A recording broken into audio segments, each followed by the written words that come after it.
Muscle gain and fat loss are separate processes driven by different signals. Muscle gain is anabolic, triggered by resistance training and supported by protein. Fat loss is catabolic, happens in a calorie deficit as you burn more than you consume. Your body can pull energy from fat while using dietary protein to repair and build muscle post-training. A large surplus isn't always required.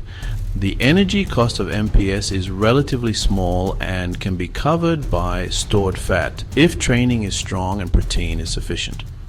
Studies show many beginners and those returning from a break gain lean mass while losing fat due to heightened sensitivity to training and nutrition.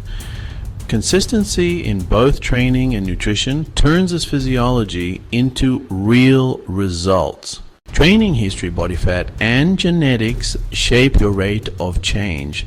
New lifters see fast progress, higher MPS, higher energy expenditure, ideal for recomposition. Returning after a layoff, muscle nuclei persist, so strength and size come back faster. More stored fat equals a larger energy reservoir, muscle is spared while fat is burned. Experienced lean lifters can still recomp, but progress is gradual.